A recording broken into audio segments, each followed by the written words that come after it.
I-86 After Dark recommends simply the best cleaning services. Call 716-912-6940. Western New York's cleaning and restoration leader.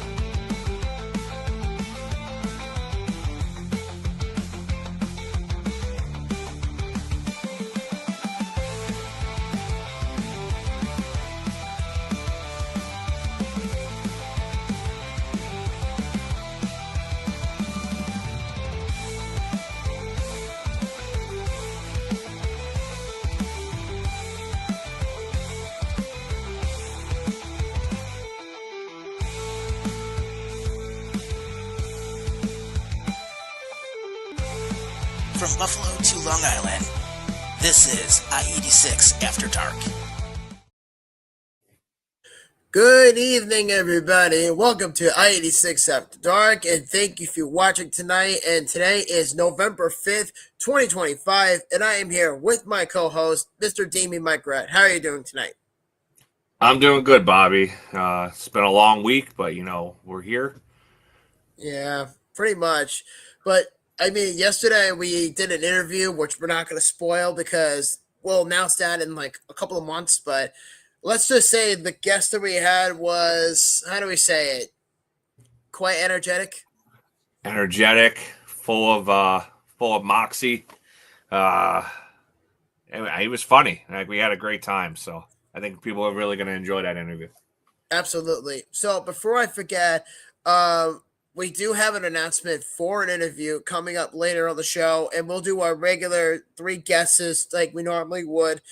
We'll give you guys plenty of time throughout the show to guess who the next person will be on the show, and that will be unveiled next Wednesday at 9 p.m. Eastern Standard Time. And like I said earlier, we're also going to be on every Wednesday at 8 p.m. Eastern Standard Time, and let's get the show on the road. So with that being said, how about the Buffalo Bills? Holy shit. How about him? I know you're super excited. I know we talked about it before the show. I'm a little more on the tempered side. Yeah, but you know what, though? I'll say this from a retrospective, is that I almost had a fucking aneurysm. I nearly had a goddamn aneurysm. I mean, it's always nice when they could beat KC. I mean, who doesn't want to beat KC? Pretty much the rest of the league.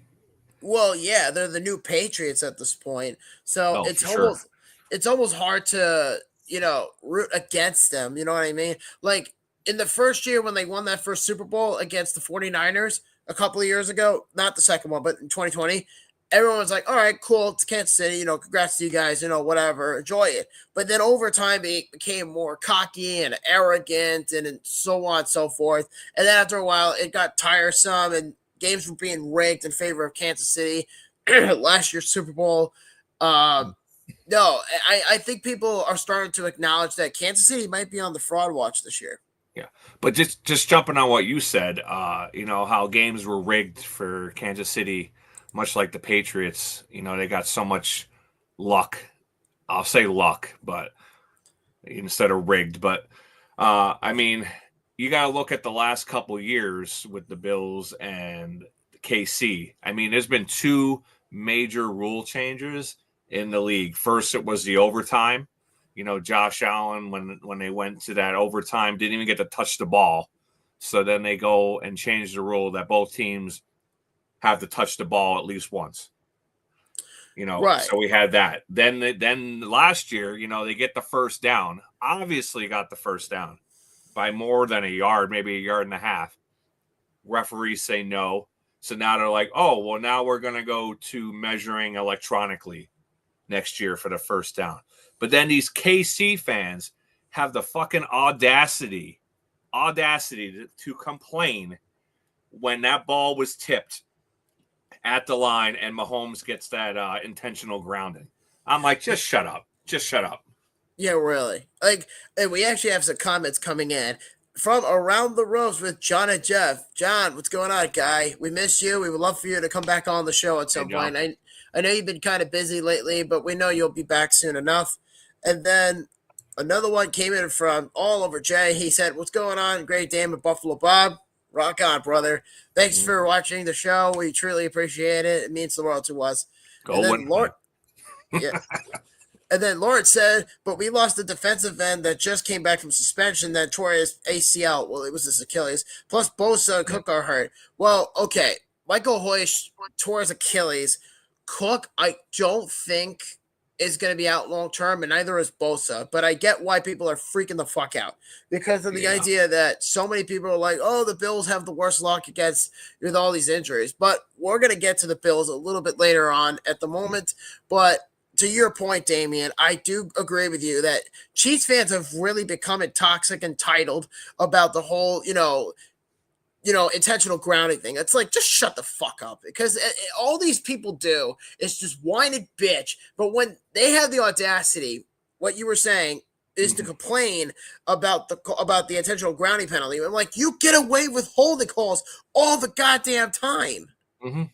Well, I feel like in these games, every time that the Bills even make a play on the quarterback, a flag gets thrown. And it's almost always some BS holding call, that you could call on pretty much almost any play that happens in the NFL. You can call a holding play on either side.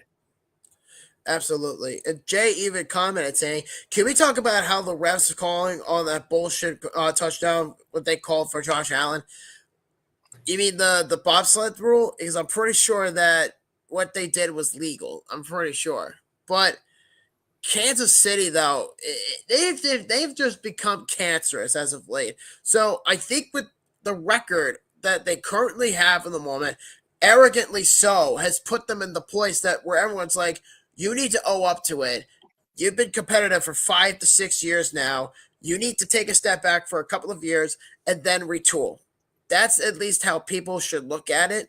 But I understand why people feel frustrated by Kansas City because they've done so much shit and so much damage to the league, and they've almost in a way tarnished the league's reputation. I mean, the Patriots were given that kind of treatment years ago when like Brady was dating Giselle, the Spygate, the Flakegate, which I feel a little better about because the Giants beat them twice in the Super Bowl. But the Chiefs are just at a level of arrogance right now. Yeah. I mean, I know you're very excited and super excited about this win. Unfortunately, I feel like because I'm here in Buffalo and we're very pessimistic here in Buffalo. A lot of people just weren't that impressed with the win because we need to beat them in the playoffs. And we've been down this road already a couple years where we have a statement win in the regular season, and then we get to the playoffs, and somehow we lose again to KC. The only thing that I liked about this win is at least the 1 seed is back in play for them. Yeah, that's absolutely true. Plus, the Colts, if I'm not mistaken, they lost to the Steelers, so that kind of helps them out a little bit. Yeah, it is true, though. I will also say, on the fraudulent perspective, I would say the Patriots are on this. I might be a little sour because the Bills are not in first place right now. But if you look at New England's schedule, they play the Buccaneers coming up. And there's a pretty good chance they could lose that game. So we'll see what happens. And I know down the road they play Buffalo, they play Baltimore. So the Pats, schedule is not all hunky-dory. So we'll see what happens. And then we have 2 comments coming in. Jay said the second quarter goal line call on Josh Allen. Oh, you mean with the bobsled? Yeah, I could see what. You mean the one that they nearly said it wasn't a touchdown with his head was going all the way in. It was past the goal line. Yeah, I think that's what he's referring to. And then Lawrence said, and then he said, just the Bills' luck when they have good teams, and they had to deal with the past dynasty, now the Chiefs. Hey, you got to go out there and you got to beat the champs. So, I mean, injuries, you can't use injuries as an excuse. I mean, my Giants are decimated. Not that it really matters. I know they said that Cook is injured. He may still not miss this Sunday's game. Thank God it's the Miami Dolphins that have probably beat themselves. I mean, I heard he does have a foot and possible ankle injury. I didn't hear anything about Bosa, so I don't know what Bosa's injury was. Bosa has a wrist injury, but I think it's more of a sprain. but a lot of people are freaking out. See, and I think people fail to realize this is that, injuries do come up. It's the NFL. You're playing, you're playing in a contact sport, but in football, injuries, people freak out and they panic and they're like, oh my God, he's injured. We're going to lose. It's over. Suck my dick or something like that. As long as Allen doesn't get hurt, the Bills still have a chance. Knock on wood. Asshole, you didn't knock. I did. Yeah, I'm just making sure you heard that. But what was I gonna say? As far as the Bills are concerned, what was I fucking saying? Oh, Bosa. So Bosa has a wrist injury, which I don't think is severe because he only came up today. I know Terrence Johnson had a groin injury and so on and so forth. There's been a couple of minor injuries that may or sit people out for the game. Like Terrence Johnson, it was a key piece to the secondary. He sat out with a groin injury. We knew that Josh Palmer, which by the way, I think he's coming back this week, if I'm not mistaken. Same with Daquan Jones, but who knows what's going to happen. But I mean, do you think that there's any chance in hell that the Bills would lose this game? It's always a possibility. It always is a possibility. I mean, I'm not going to say, oh, they'll easily win. It's the Dolphins. But the Dolphins haven't beaten the Bills in like 5 years. So it's been a while.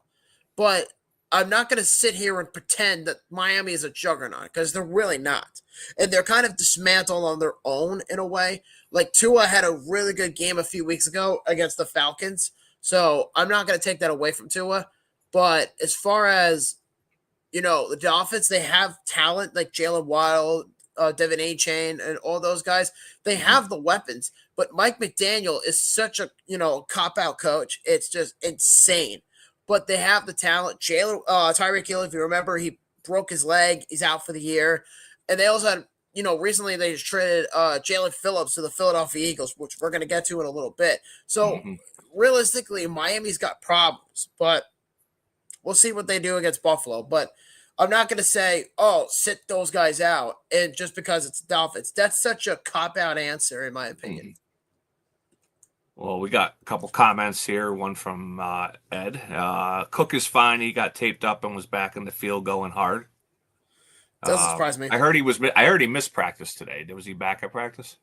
I did read that he didn't go to practice because of the injury, but he should be taped up and good to go tomorrow. Hopefully. Gotcha. And then Drake May is the real deal. He's number 5 in QBR. A lot of people sleeping on the Patriots this season.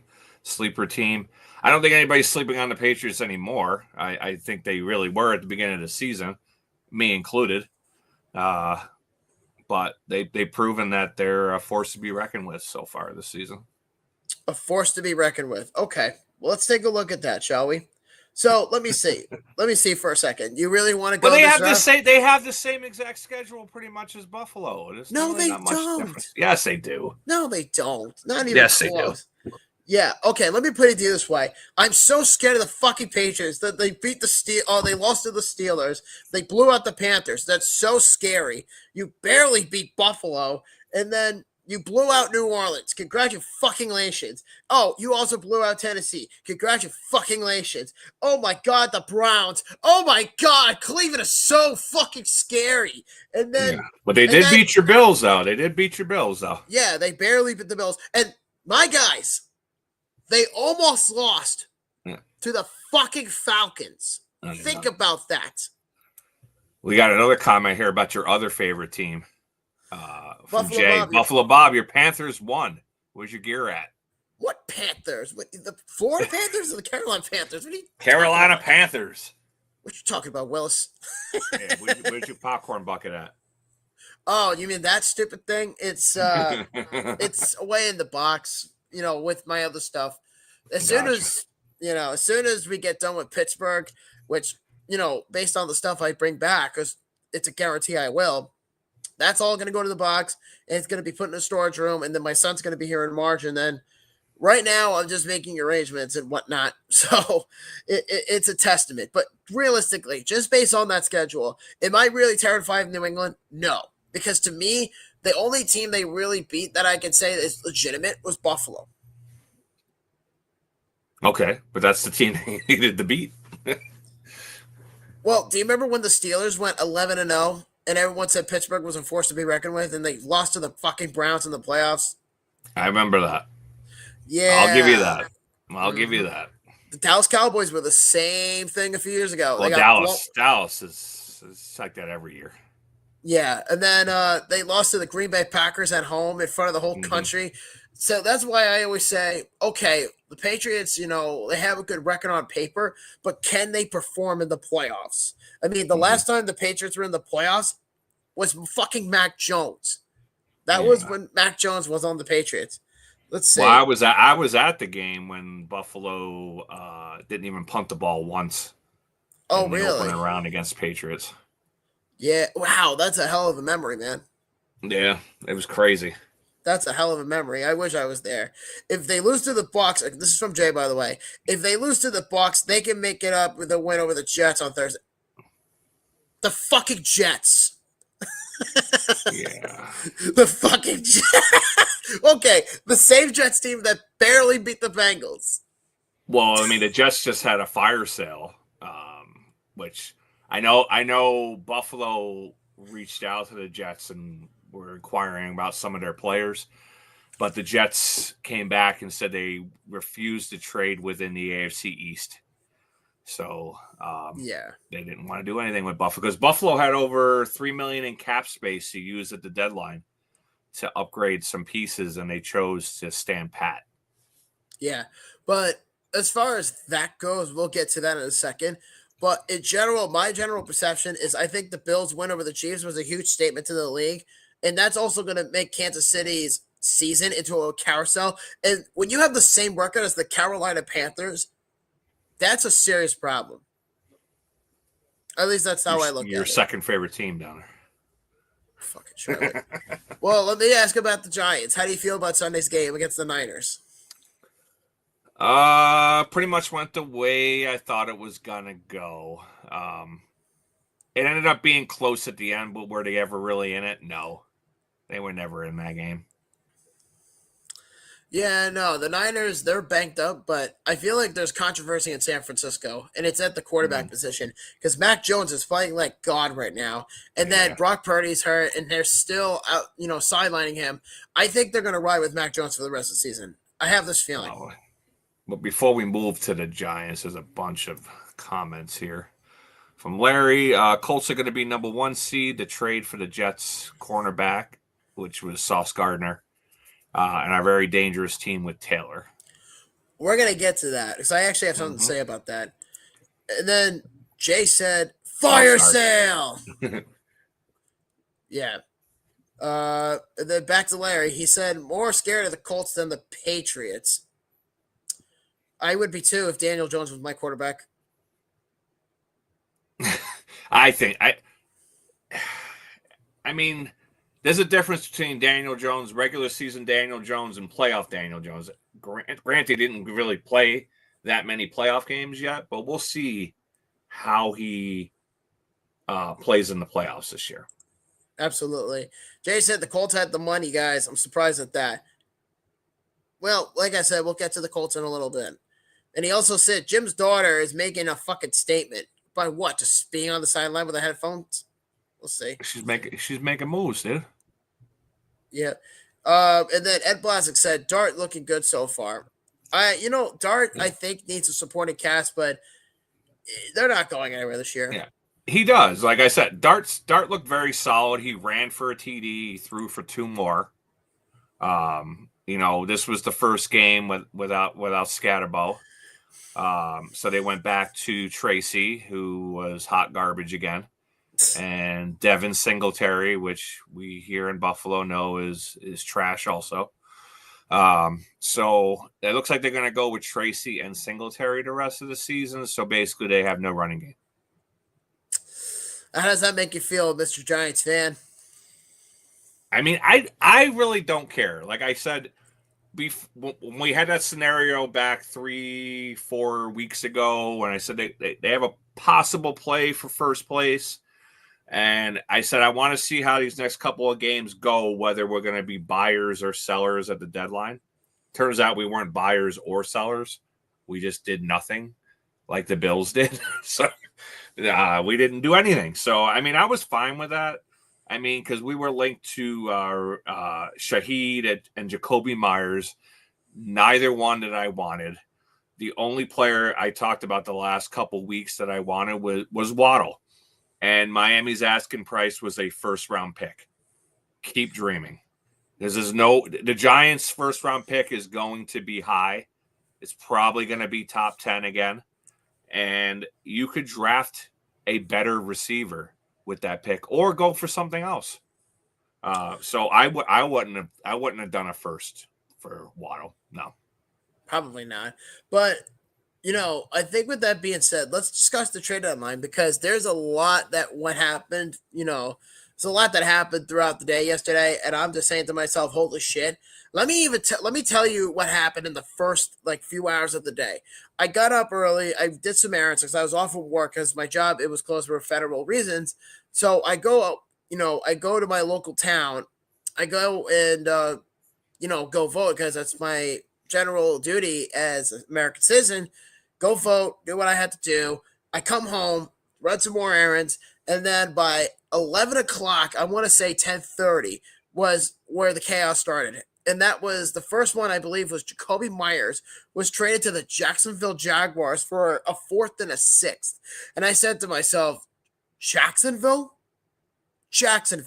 of all teams. It just seemed weird. Yeah, it is. It's like, okay, you trade for Myers. You have weapons. I understand Travis Hunter going on IR, but what are you going to do when he comes out of IR? Well, now I heard that Robinson Jr. may be on the move from there too. So I don't know. We'll see. Yeah, but as far as I'm concerned, the Bills, they were one of the teams in on Brian Thomas Jr., but the Jaguars asked for too much in return for BTJ, which if you look at his cap, because he's in the second year of his deal, it's only $480,000. And I think that's incredibly cheap. And the Bills could have made it work, but I guess they didn't have any of the assets the Jaguars wanted in return for him. But who the hell knows, man? But then the other one that happened early in the morning was Logan Wilson requested a trade from the Cincinnati Bengals a little while ago. And he said, I want out.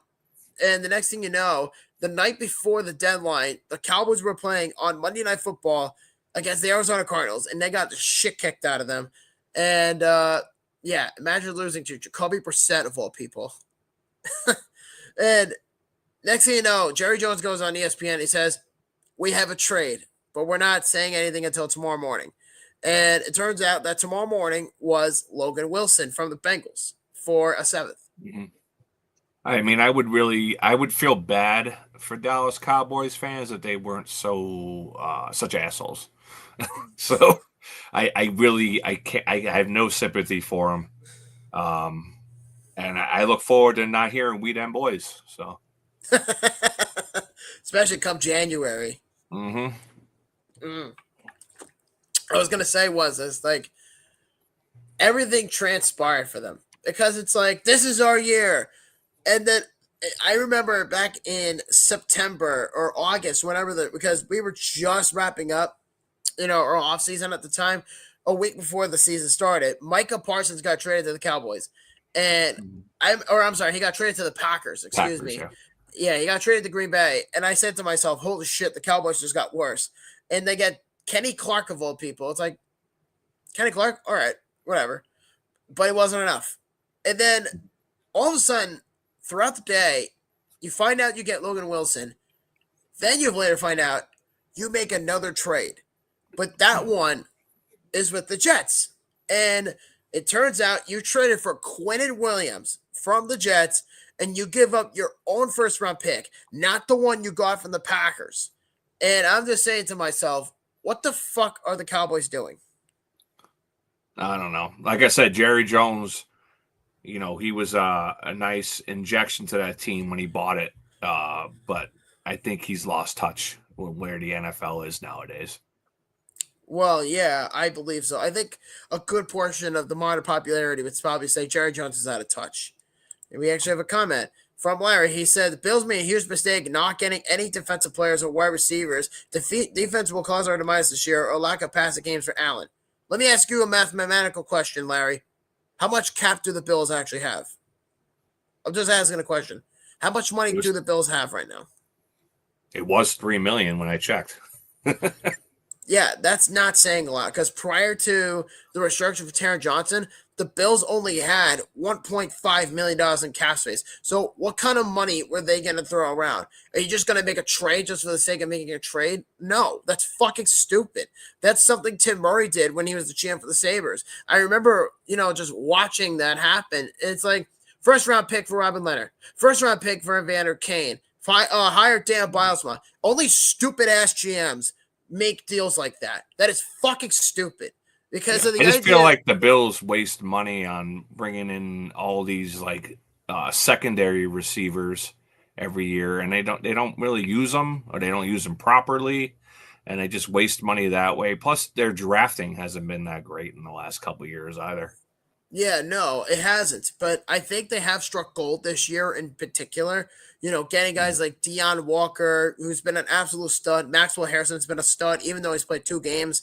There are definitely some good key players. Jordan Hancock is being another one that I think really dimed in for the Bills.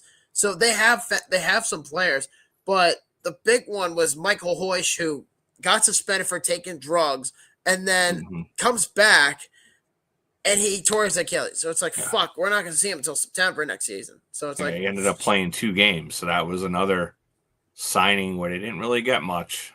They got 2 games. Absolutely. And I think from the trade deadline perspective, Jay brought up a very interesting comment earlier. He said the Colts had the money. I don't know how much money they had, but they were willing to throw away 2 first-round picks and A.D. Mitchell to the New York Jets for Sauce Gardner. See how it works out for them. I mean, I just hate to see the Bills waste all the talent they have with Josh Allen. It's not like a Josh Allen grows on trees every day. I mean, they finally struck gold getting their first quarterback since Bledsoe, Kelly. I mean, it was a long time coming, and now you're just wasting these years. Yeah, but you know what? I also think it's a pride thing because a lot of people that are Bills fans, I think they should have done something. I agree, but don't make a deal for the sake of making a deal because that's what gets you in trouble. Like last year, Amari Cooper was a perfect example. Amari Cooper got traded for 2 picks last year from the Browns, and what did he do? He caught a couple balls. That's the point. A couple. He did nothing because he wasn't used properly. And then Ed said, when Daniel Jones comes back down to earth, the Colts are really what? The Colts are really what? Bad? Really fucking screwed. Honestly, I don't know if they're going to come back down to earth because I think he'll come back down to earth if he gets paid eerily similar to what the Giants paid him a couple years ago. Then I'd say yes. But, okay. So he says, when Daniel Jones comes back down to earth, that trade is going to come back to hurt them. Probably. Maybe. We'll see. But Sauce Gardner, okay. I'm not going to sit here and pretend that Sauce Gardner is Deion Sanders because I watch a lot of Jet games. Sauce Gardner can play man-to-man coverage, but his biggest, Achilles heel is that he commits a lot of holding penalties. And you watch a lot of Jets games? Unfortunately. I said, why would you do that? Because I don't get the Bills locally. That's the ordeal. Like, shit, what am I going to do? I mean, I also got the Giants, but I also watch the Jets just for the entertainment, just to see how much they suck, because they always throw out memes every week, I guess you could say, for a football fan's perspective. But Sauce Gardner, can play, but he has committed so many holding penalties within the 4 years that he was with the Jets. He was supposed to be the best corner in the country at the time he was drafted. And yes, he made the All-Pro team in 2023 or 2022, perhaps somewhere in that line. But Sauce Gardner has been with the Jets for a few years, and he was first-team All-Pro, if I'm not mistaken. Same with Quentin Williams. So there are bits and pieces, but they have to completely retool at this point. And if you're Garrett Wilson, you just hate the idea that all your best friends are off the team, and one just so happens to go to a 1-year wonder bread in the Indianapolis Colts. And I'm going to say this to Indy. You better pray that you guys don't suck for those 2 years. Because if you suck for those 2 years, you're going to end up like the Seahawks when they at 1 year where they were awful and they gave the pick to the Jets for Jamal Adams. And that turned into Garrett Wilson. Just throwing it out there. Just throwing it out there. But I'm a Giants fan, so I'm looking forward to the draft. So that's where my focus is already this season.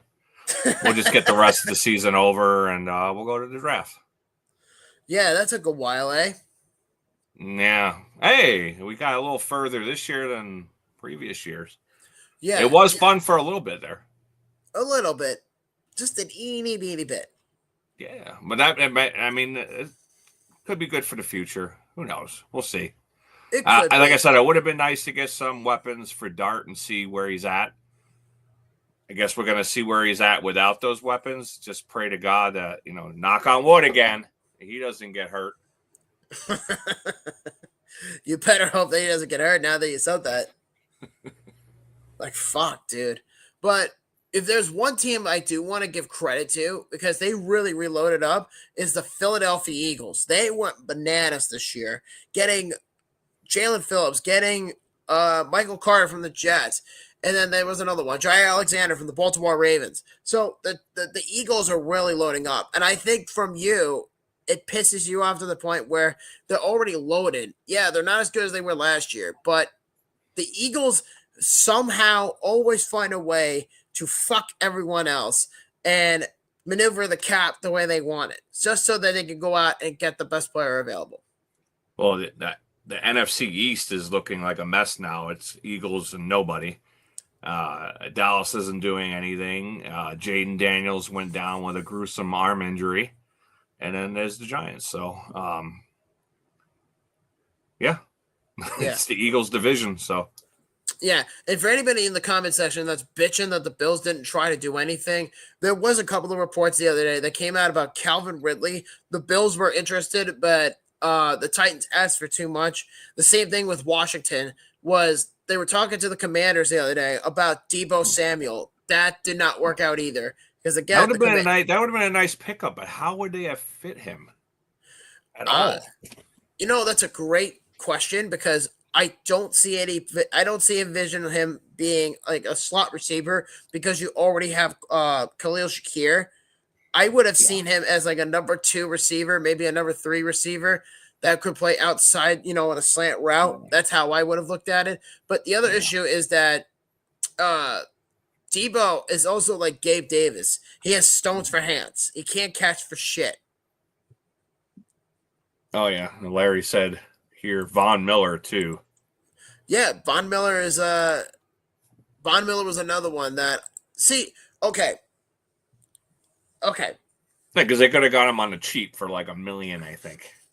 If that was the case, then why the fuck did you get rid of him then? If you were looking to get him back. Plus, Von Miller is as old as my grandma, okay? And she's dead. Let me put it that way. Yeah, but he's been on a pretty much rested Commanders team. They haven't been in contention for a bit here now. Maybe the Bills were looking to get him back, thinking they might be getting arrested Von Miller that didn't do much this season. Probably not, but I don't see the point of trading for a 36-year-old linebacker at this point. It's completely unnecessary. I mean, Deebo would have made sense, but Von Miller, where were you going to put him? Yeah, Deebo would have made sense, but like you said, I think the Bills are they need more of a speed receiver that can get separation. Because it doesn't seem like any of their receivers can get any separation right now. Oh, yeah. And by the way, Alex Ovechkin, we have some breaking news in hockey before we continue, is Alex Ovechkin just scored goal number 900. And thank God that wasn't against the Islanders or the Sabres. Yep. So Alex Ovechkin is now officially the all-time NHL goal-scoring leader. We already knew that last spring at 895. Yeah. Ovi is now at 900. So congrats to Ovi. I want to see him actually get to 1,000. I don't think so at this point. Oh, he's probably not, but I said I would like to see it. Yeah, probably, but we'll see. I don't think that record's ever going to be broken ever again. Oh no, it's not. Yeah, but anyway, so back to football, and that is that, yeah, I know it's not like the Bills didn't try. It's that teams were being greedy based on what they were asking for. It's one of those things where it's like you have to cut your losses, and you say to yourself, "Okay, you could have done better in that situation," but there was just no way around it. I'm sorry. There was just no way around the cap. I mean, when you're only making $3 million, how are you going to afford any of these players? Rashid Shaheed was more than $3 million.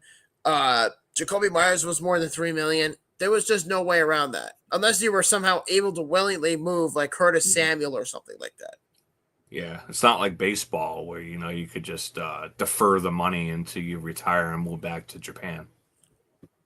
Yeah, it's kind of similar that way. But who do you think, in your opinion, was the big surprise of the deadline? I don't think there really was any surprises, really. I guess the Jets really on a full fire sale. I didn't think they would get rid of that many players. I guess that would be for me. I mean, because a lot of names were thrown out there all week, so they were being bandied around by many different teams. Perhaps. I mean, if you take into account, nobody suspected Sauce Gardner was going to get traded. And ironically about his deal is that Sauce signed a $120.4 million deal this past spring with the New York Jets. And people immediately said, what are the Jets doing? It's like, and the fact of the matter is that you get 2 first-round picks for him, and it's like, holy shit. The fact the Jets even got that for Sauce Gardner, of all people, I think is ludicrous. And also taking into account what they paid to get rid of Quinn Williams to the Cowboys. So the Jets, as of now, will have 5 first-round picks in the next 2 years. So they'll have their own this coming year. We'll see how they use them, though. Yeah, I'm trying to figure out. They have their own this year, and then they have the one they just got from the Colts yesterday for Sauce Gardner. So, and in 2027, they'll have their own. They'll have the Cowboys' first-round pick they got for Quinn Williams, and then another first-round pick from the Colts. But the thing with the Colts is they're taking a serious gamble on a player who might not be up to his standards at this point. It's a system process. Let's see. And then Larry says Dawson Knox is making $12 million a year and it's not worth that. And he's way overpaid. But is he really, though? Because I don't think he's overpaid. I think he's just underused because you have Dalton Kincaid in there. I wouldn't say. I'd agree with you too. I wouldn't go overpaid, but they paid him to be the tight end and then drafted Kincaid, and I'm like, all right. I thought they were going to use more 2 tight end sets, and they never use it. Well, they were using a 3-system tight end now. They have Kincaid, Knox, and then Jackson Hawes. Yeah, Hawes. Hawes is another player, and I forgot to say it earlier. Hawes is another player that has been phenomenal for the Bills this year. He's been incredible. He's been good. Absolutely. But I think, though, the big surprise to me, aside from the Jets doing what they did, was I think Rashid Shaheed was a big surprise because a lot of people said, and if you remember last week, I predicted that if Jacoby Myers was traded to the Steelers or the Bills, or I'm sorry, to the Broncos or the Steelers, Rashid Shaheed was going to be a Buffalo Bill. And boy, was I wrong. I was wrong. But I'm not going to sit here and say the Bills were the only team to not do anything at the trade deadline. Look at the Kansas City Chiefs. The Chiefs are in a bigger hole right now than the Buffalo Bills. By progress and by proxy. Just throwing it out. I mean, there was a lot of teams out there that didn't make any moves. So no, we just happen to be talking about 2 of the teams that didn't make any moves. Yeah, no. And again, I think people have to take it from the counter up, is that when you spend all that money on a 35-year-old defensive end that gives them nearly $20 million per year, yeah, of course you're not going to have money. But that's the price you pay. Mm-hmm. At least that's how I look at it, of course. So So let's get to the predictions, shall we? Yeah, let's do it. Yeah. So before we get to all that, I just want to say there are a lot of shitty matchups this week. I don't know. All my ironic picks last week didn't come through. I took Miami, they lost. I took the Patriots to lose, they won. I told you the Dolphins were going to lose last week. Hey, you can't pick the favorites every time, so that was my upset of the week. Well, let me ask you this. Let me ask you this question. Would you pick a crippled kid in a wheelchair to go up against a boxer? If that crippled kid was Scatterbo. Like paralyzed in a wheelchair. Yeah, I know. It's a fair question. You know what I'm saying? It is a fair question. But so anyway, time now for the week 10 predictions. Let's do this. If only John was here, he'd be like, "All right, guys, let's get over the predictions." So, yeah, that's a great impression. Well, thank you, Jamie, and I appreciate that. I just want to say something real quick about the Commanders. I don't know what the fuck they're doing. I should have been John for Halloween. Las Vegas Raiders. You know what I mean? I should have been that. But yeah, so Raiders and Broncos. What do you think? Come on, dude. Broncos. Yeah, I'm gonna go with Denver. Honestly, I'm taking the Broncos. Then we have our first game on Sunday, and that's at 9:30 in the goddamn morning in Berlin, Germany. And we have sleeping. I'm probably going to be awake. I'll be actually visiting my brother this weekend, but the Falcons are taking on the Colts in Berlin. What do you think? I hate these games overseas. I feel like it's just a coin toss, no matter who the two teams are. It's just weird. Well, it's also the shitty teams that play. Yeah. Ooh. I want to go Colts for my fantasy team, but I'm going to go Colts. Okay. I was thinking about it for a little bit. On one hand, Indy did lose to Pittsburgh with Aaron Rodgers, but on the other hand, they're playing the Atlanta Falcons, and we actually do have a comment. Jay said, coming up on the second half of tonight's show, the Great Danes Islanders rant segment. Oh, I got a couple things to say about that team right now. I think you and have some other bullshit that was in the news. Damien, no joke whatsoever, but I legit, I think you have a fan club. You should call it the Great Dame or Damien Mike Ruff fan club. You should just go once a week and just take autographs and pictures with all the kids, and it'd be like, this is for charity. All right, just watch our show. Yeah. Well, when I used to coach baseball, I was a T-ball commissioner, and then I was the treasurer later on, and they always used to put me in the dunk tank because I raised so much money because everybody wanted to dunk me.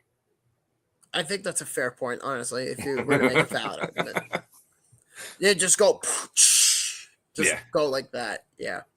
But, so I'm going to take the Atlanta Falcons for that one. I think they have a good shot to beat the Colts, because I think they were realistically, they were very close to beating the Patriots last week, but if it weren't for that fuckhead Romo, whatever his name is, to miss the field goal or the extra point, Atlanta would have won. I'm just throwing it out there. Oh, good. We got a specialty here. We have the Bears and the fucking Giants. The Bears. Okay. I'll go with you on that. I'm going to go with the Bears. Bears. Bears. But, okay. So the next game, we have the Bills and the Dolphins. If Buffalo loses this game, God help this city. If they lose to Miami, they don't deserve shit. No. If they lose to Miami, it's basically just pack it in, dude, because you could forget the Super Bowl. Yeah, absolutely. But I think the Bills are going to win on top of that. I think Buffalo's going to win.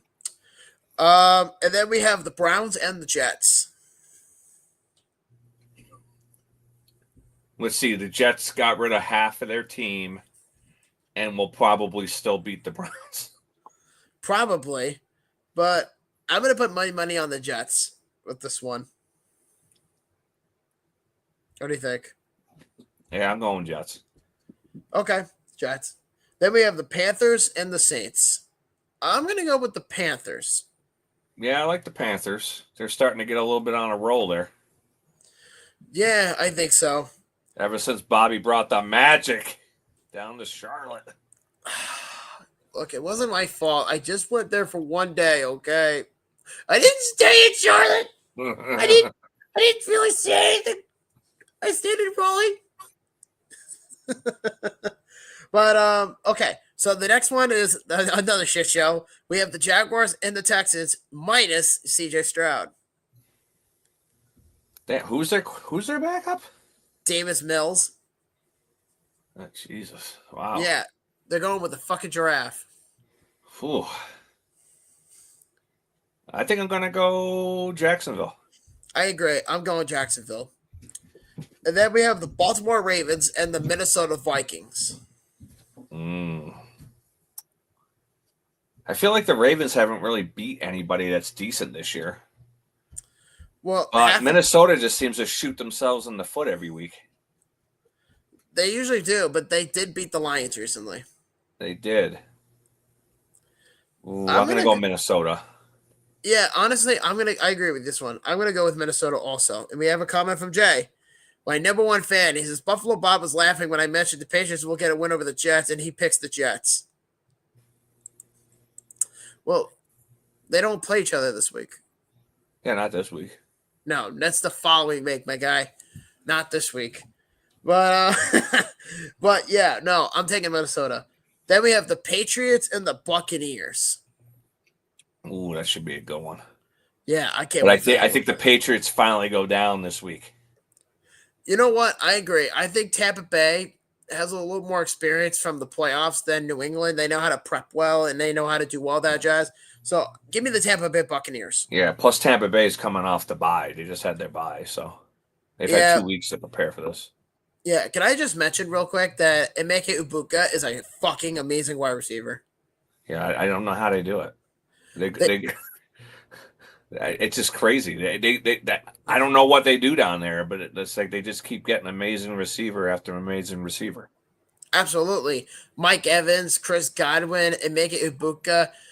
The Buccaneers always find ways to get receivers, and it's insane. It's crazy. Mm-hmm. I can't get over it. But it is what it is. Also, I got to give a shout out to their defense. You know, their defense is pretty solid too.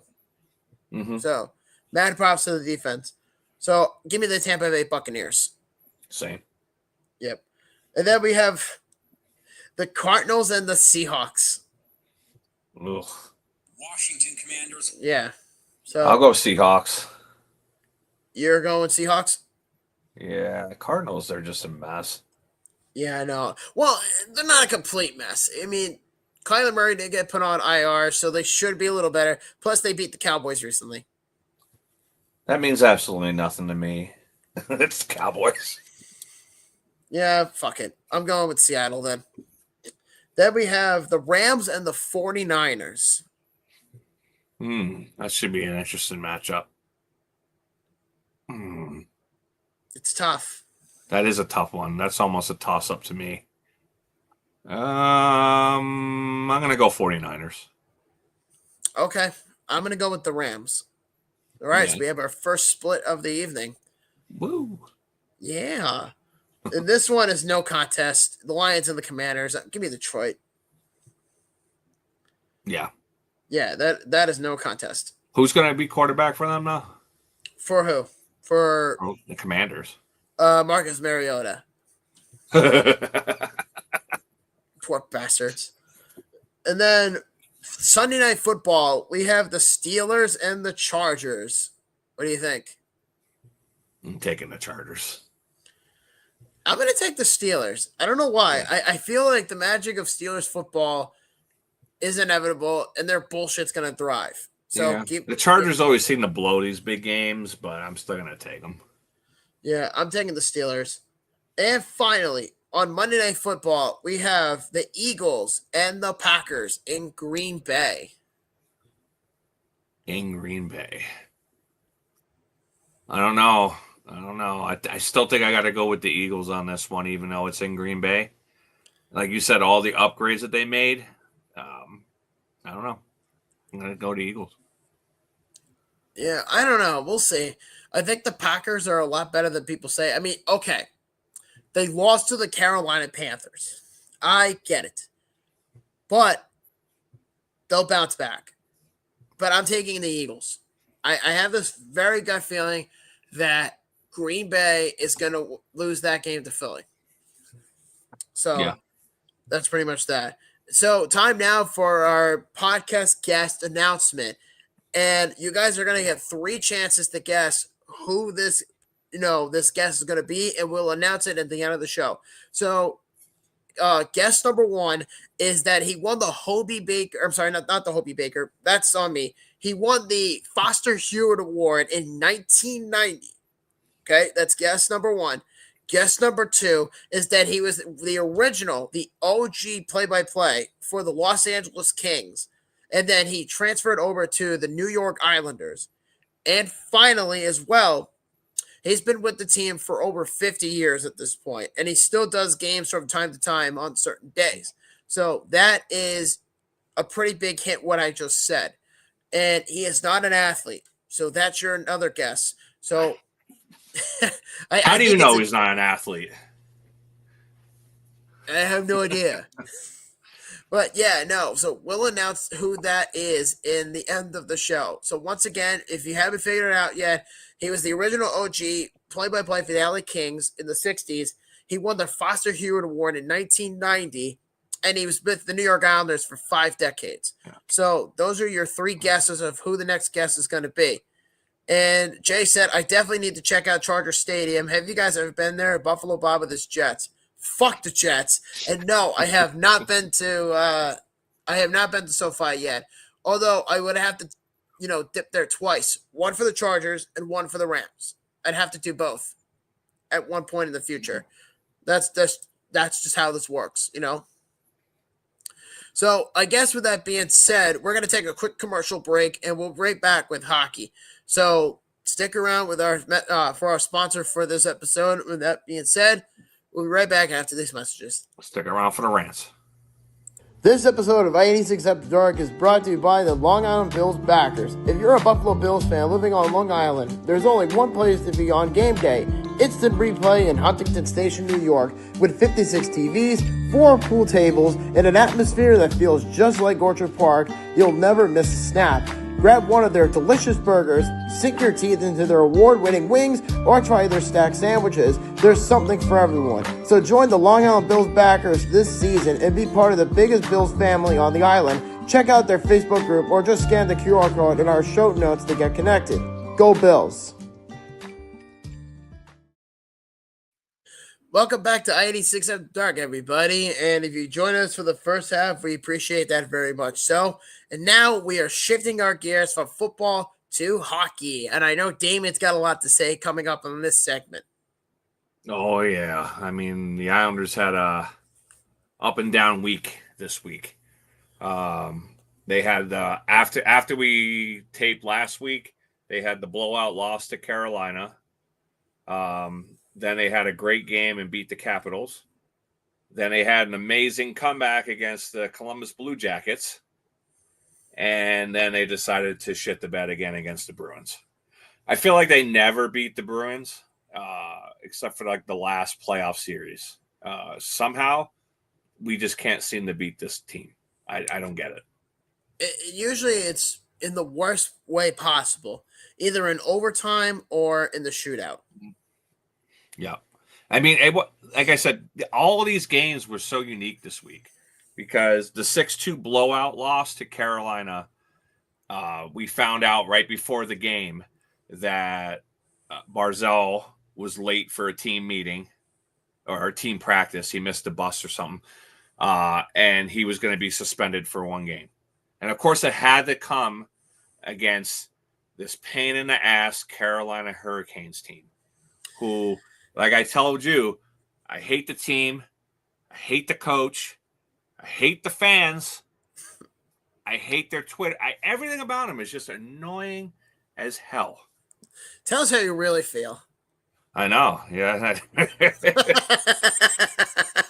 Go ahead. Tell us how you really feel.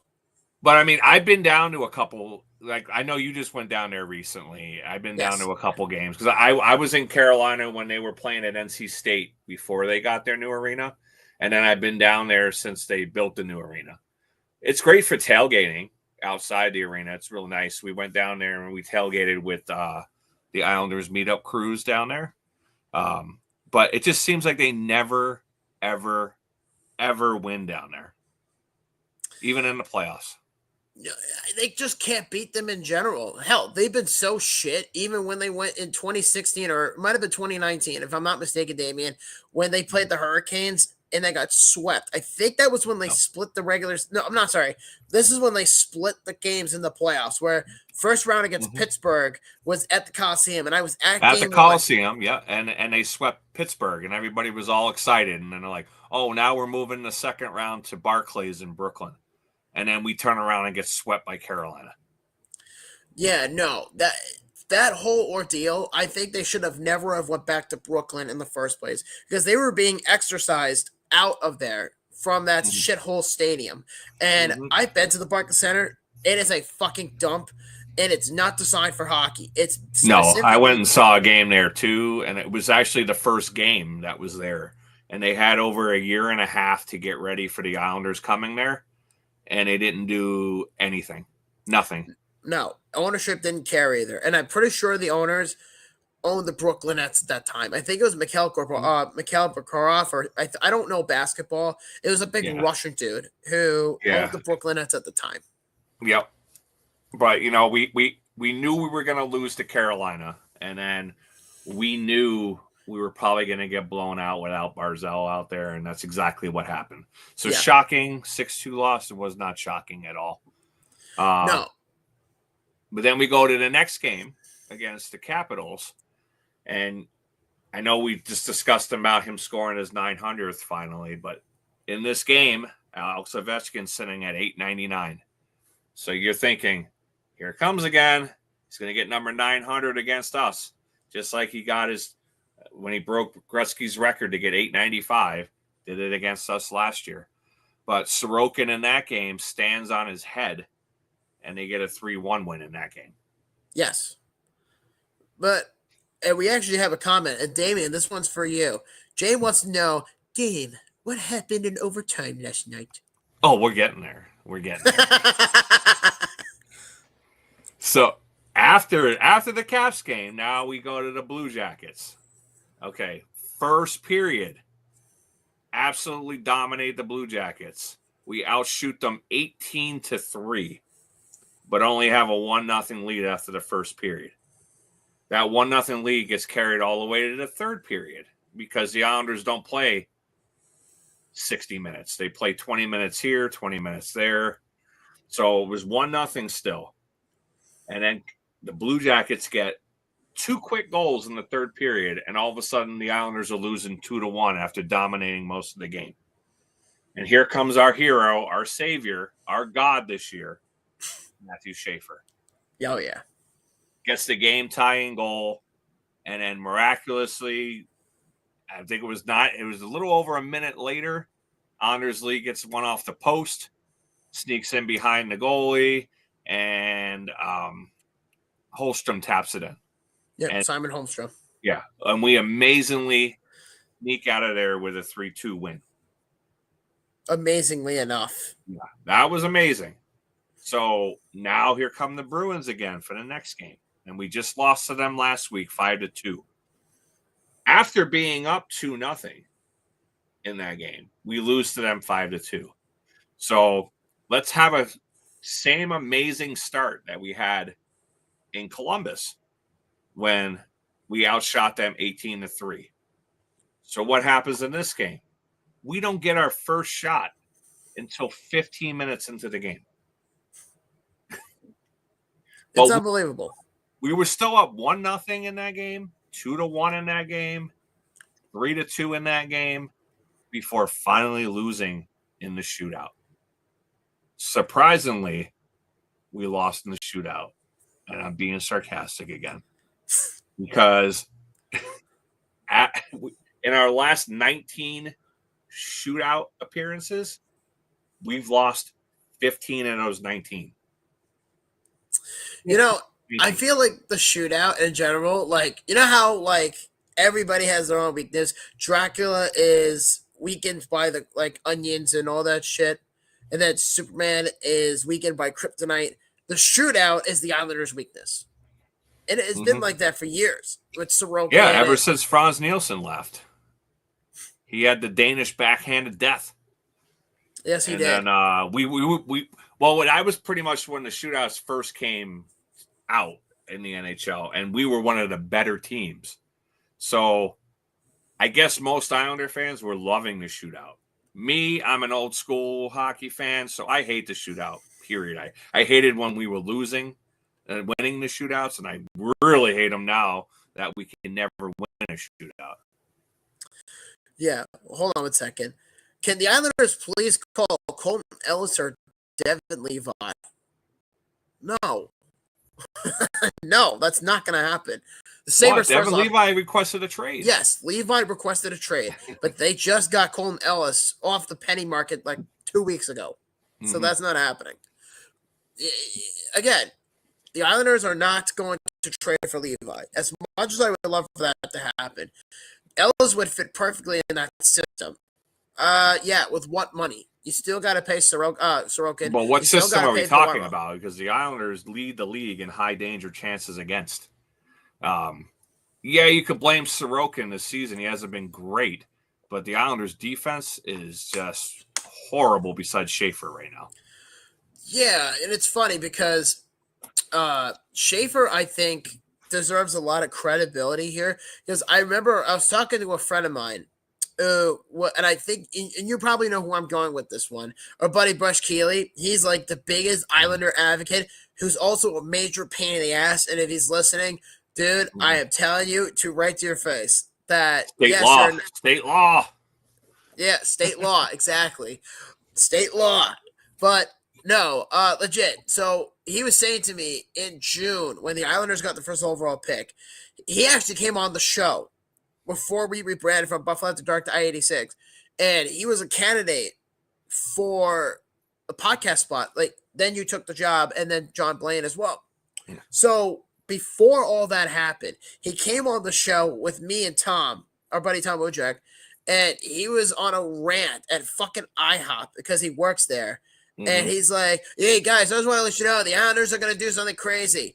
And then this was at the time where him and Coach were having a fit with one of you. If anybody who doesn't know, Coach, that's the name. My buddy Tom Baffy, he is a big Islander fan, but he's fucking delusional. And he thinks that because he knows so much about the team, he thinks he's going to get a job with them. But if he also happens to listen to this, I don't give a shit. And he's also around into the business of kissing their ass, which I'm not in the business to do. I'm here to give my personal perspective as a fan. And that's what Damien and I are here for. We were brought on this earth to basically be the anti-establishment, podcast for the people and by the people. What? So, yeah, no, I just got a text. I apologize. As far as like all that goes, so Brush, to finish up the story real quick, is he came on the show and he was talking like, if we're talking about, let's say, football for a little bit, talking about the draft, what are we going to do for training camp? In the middle of all that, he'll say something like, oh, by the way, I don't mean to cut you off. The Islanders are going to do this. And he would go on and on and on and on and on about it for like an hour. And it was just like, that's really fucking annoying. And then I told Tom, I said, no, we're not doing this. Sorry. But no, he is a good guy though. He's a good, he's a good friend. He's a good guy, but well, they're all really passionate Islander fans. I'll give them that. Oh yeah, no doubt about that. I mean, if anything, they bring a lot to the fan base for sure. But yeah, I met them all last year when we were down actually in Carolina. So That's You when I met them all. in Carolina. Jesus Yeah, Christ. that's why I met them. Well, let me ask you a question. Have you ever thought about doing a meetup group in like Utah? There is one. No, I'm asking you. Would you ever like? Would I do a meetup in Utah? Yes. I might go and watch a game. You, yeah, of course. Well, I thought you meant because we do actually have a group in Utah that gets together and watches the games at the bar, and they did. They got a suite the one year for the game that held like 50 people or something like that, or like 3 of them. I think they got. It's pretty damn impressive, if you ask me. And then Yeah. if Jay actually commented, I'd say maybe the zone defense system is not the Islanders' cup of tea. It never was. It never was. But talking about the Islanders at this stage right now, because they're in such a peculiar spot, everybody, as of this recording, in the Eastern Conference is at 500. Yeah, which is insane. I don't know what's going on this year. Because the Islanders are like right in the middle. Like they're only maybe 5 to 7 points. I almost said 6, 7, so I caught myself. 5 to 7 points out of last place, but they're only like 5 or 7 points out of first place. It's insane this year. Yeah, no. So to give you an idea, everybody in the Eastern Conference, just as of this recording, is at 500. The Devils are at over nearly 700. The Penguins are just in the middle of the road, over at 600. The Hurricanes are over at 600. Over 700 is Montreal, then Detroit, and then Boston is just barely at 500. The Islanders are over 500. So if you were to look at the wildcard standings right now, the Islanders are only 1 point behind the Maple Leafs and 1 point behind the Flyers as of this recording. But they're also a 1.5 behind Columbus. Yeah, it's very, very tight. I mean, they did get a little bit younger this week because Callum Ritchie came up. He looked pretty good in his debut. You know, there was a story that came out about him that, what was I going to say? There was a story, and I think it happened during the Carolina game, and he missed his flight the day Barzell was scratched from the lineup because he missed a team bus or something like that. And Cal Ritchie was supposed to catch a flight to Raleigh, but he missed it. So he had to make his debut on Halloween against the Capitals. Yeah. But see, that's why you don't announce that Barzell's getting suspended and all that shit getting leaked out before Cal Ritchie gets there. Because then you announced all that. The flight gets delayed. Cal doesn't make it down. And then the Islanders are like, well, okay, well, we already said we're suspending Matt Barzell. So they had to play Boquist, their 7th defenseman, up at forward. Well, do you think that was a good idea? Oh, it was great. Because, I mean, who doesn't love getting their asses kicked by the Hurricanes?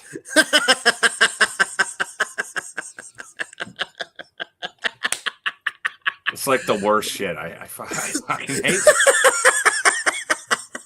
I love that little rant that you put in there. They're like, fuck that team. I've hated them for a long time. But, I mean, there was another story that came out in the Bruins game. I know that we were going to get to. Yes. You know, with Nikita Zadorov going after Matthew Schaefer. Oh, my God. I know the NHL is not going to do anything about the cross-check to the head. Because I don't care. He cross-checked Schaefer in the head. And Druin earlier in the season, I think it was his first game as an Islander, got suspended 1 game for the same thing. Yeah, which is bullshit. Yeah, but you know Zadorov's not going to face any further action. But there was a story that came out. You know, there was a lot of people getting on Twitter X that were DMing Zadorov. You know, stay away from Schaefer. You know, that was a cheap shot. Don't be a goon. You're a journeyman defenseman, all this stuff. So then he came back and said, get out of my DMs and go to the rink to cheer on your team. That place was a library tonight. Now, you know how I feel about Zadorov. He started his career with the Sabres. He was garbage then. They traded him to Colorado as part of the Ryan O'Reilly deal. That definitely worked out way better for the Sabres than it did for the Avalanche. At that time. Yeah, at the time. But, I mean, he is a journeyman defenseman. He's just moved around the league. I think he's been with like 6 different teams now. He's basically in there to be an instigator because he's like 6'7". Oh, I said it, 6'7". There it is again. So he's 6'7", and he's pretty sizable dude. And so he's just there to instigate. He knew exactly what he was doing. The Bruins were mad because Mayfield got a pretty good lick and a clean lick on Ricky just shortly before that. And so he wanted to send a message and go after Schaefer. So he knew exactly what he was doing. The NHL's probably not going to suspend him. If I was, I would give him a game. Yeah. But you know how it's going to work. Well, I was going to ask you, could somebody in the comment section actually answer this question for me? What the fuck is 6'7"? I'm looking at you, Ed. I have no. Well, I have teenage kids, so they're always going around 6'7". And so we were watching the Bills game a couple weeks ago, and the kids kept doing every time someone said it, they would do. So then Ed and I were just in the room, and so we were trying to piss off the kids. So every time we were like 6'7". I was gonna say, I'm surprised you guys didn't do 6'9". I'm surprised. Yeah. I think that to me is funnier. But apparently, I was under the impression it doesn't mean anything, but then Merriam-Webster's dictionary named it the word of the year. How is 6'7" a word of the year? And it said it means so-so. But what? I'm under the impression that it doesn't mean anything. Well, let's ask ChatGPT. What does 6'7" mean? I have no fucking clue what that means. I've heard of the phrase, but I have no idea what that means. Well, let me go here and get into some comments here. So Jay said the Jets have 18 points, but we got shut out last night. I mean, that's going to happen. The Jets have been fantastic this season so far, so there's really not much to complain on your end. Yep, and then he also said that the Islanders forwards need to show more support. Yeah, I missed that one. That's a biggie. And there he is again. He's 6'7". 6'7". I have no idea what that means. And then Ed said it's literally nothing, and it has no meaning. Yeah. Okay. That sounds like an answer from like a boomer. Wait, Damien's a fucking boomer. Never mind that. I'm not quite a boomer. Get the fuck out. I'm not that old. No, not yet. I'm Gen X, baby. At least 69 has a meaning. Yeah, 69 as you go.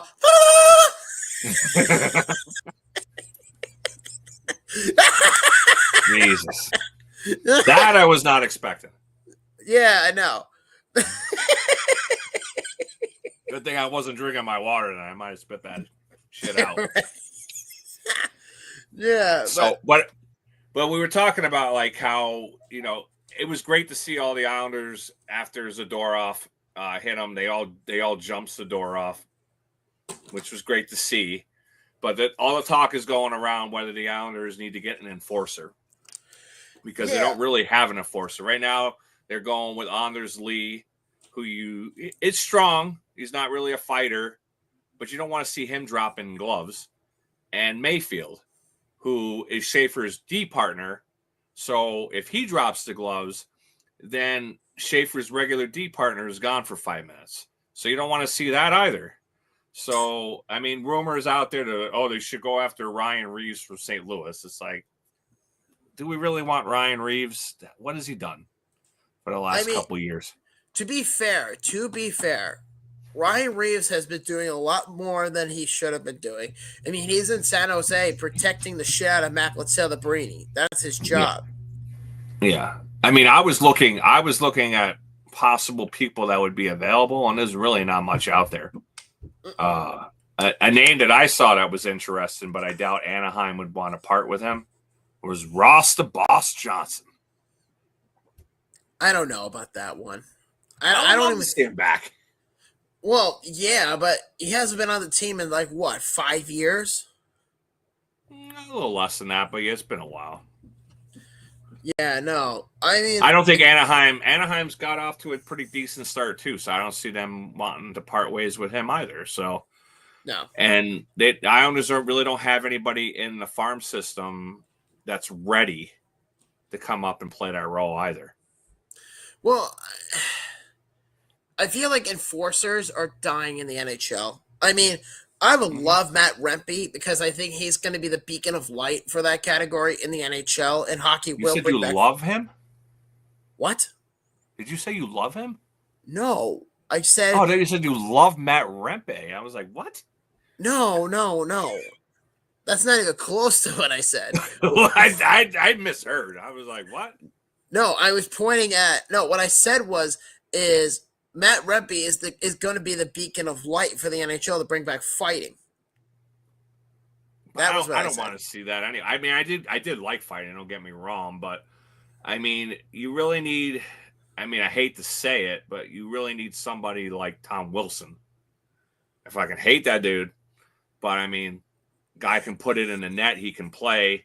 He's also physical and can fight if needed.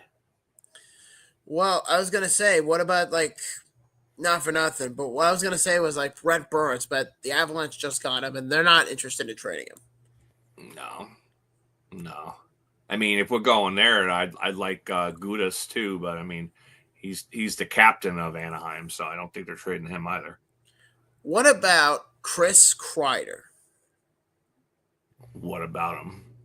Are we trying to take out some goalies or? Well, okay. First off, Chris Kreider can put the puck in the net. That's number one. Number two, he can fight and he can check, and he would be willing to stand up to teammates. Yeah. Well, I think they need to look at somebody more along those lines than someone that's just strictly an enforcer. They don't really need just strictly an enforcer that brings nothing to the team besides fighting. Well, if we were going to do that, then you should just bring back Eric Goddard. Ooh. Wait, you said you talked to Trevor Gillies recently. Come back, maybe? Well, yeah. Thank you for reminding me. I actually have to reach out to him and ask him how he's doing. But yeah, no, he's doing okay in general, but we'll see. And we actually have a comment from Jay. He said the Rangers are 0-5-1 at home. Good. Fuck the Rangers. Yeah. Screw the Rags. Yep. But I mean, the Islanders need to do something to protect Schaefer because the NHL is not going to do it. No. How long? I mean, right now he's leading all defensemen in the league with 5 goals. Not just rookies, all defensemen with 5 goals. And how much longer till he gets like the McDavid Crosby treatment and gets the benefit of the doubt from the refs? Probably looking at a couple years away still. Wait. You wait a minute. You think Schaefer's gonna get that treatment? I don't think so because he plays for the Islanders. But if you're looking to protect your star players, he looks like he's going to be quite a star player and a stud in the league. Yeah, I mean, I'm not disagreeing. I think that he's going to be a star in this league, but you have to remember he's only 18. He's a rookie. He's a baby. But even when McDavid came up his rookie season, he missed the whole second half because of a knee that was stuck out. He went crashing into the boards, and he missed most of the season. He did, but he missed out on the Calder Trophy. If he didn't get injured, he would have won it. Yeah, of course. I think it was Shane Gostisbehere beat him at that point, if I'm not mistaken. Is he still with the Hurricanes? Yes. See, I told you I hate that fucking team. For you, man. For you. Like, I don't hate Carolina. I don't like them, but I don't hate them. But it's not like my hatred is any different from like the Rangers. Like the Rangers is exceptional. I hate the Flyers. Oh, the Rangers is exceptional. Don't get me wrong, but Carolina is pretty close for me. Yeah, for me, I think I hate Pittsburgh as a second. Pittsburgh's annoying. Pittsburgh is very annoying. Toronto. Well, Toronto is just there. Toronto's just laughable because they could just talk all they want all day, every day, and it's just like your team is pathetic. You're the Dallas Cowboys of hockey. Pretty much. That's all. Speaking of Toronto, though, John Tavares, he scored his 500th NHL goal finally, and in typical John Tavares fashion, it was a goal that didn't matter towards the end of the game, where Toronto was getting blown out, I think 5-2 or 6-2. So he didn't even get to celebrate his 500th goal because it was meaningless. Yeah. So congratulations, John Tavares. You still suck. Yeah, by the way, during this episode, I actually signed your email up for the Carolina Hurricanes Booster Fan Club. So I'm already on the fucking list. You know why I'm on the list? Because I bought tickets from them before. So I get to see all their annoying emails all the time about crap. And I'm just like, I don't care. Delete, unsubscribe. And look what Lawrence wrote to you. Yeah. No, I'm not. Fuck the Hurricanes. I think Damien is a secret fan of the Hurricanes. No. I don't know if you were when you were down there. They do another annoying thing. Every time the other team takes a penalty, it comes up and they go, "Cheaters never win," and they do that chant. Yes, when they take a penalty, I actually saw that in person. Stupid. It is stupid. You know what's really annoying is the beginning of the game, and I'm sure you know what I'm talking about. They did it in the playoffs, and they have this little chant where it's like, "Let's go, Canes," and then the last one, it's like, "Let's go, Canes." I always do that too every time we play because they do the air horn there, and I'm always like, "Nah, nah, nah." And my daughter's always like, shut up, Dad. At least you're like daughter, like father. Let's put it that way. Well, she was bombing upstairs last night because we were having the interview last night, and the Islanders game was on upstairs, and I could hear her going, "Fucking Islanders!"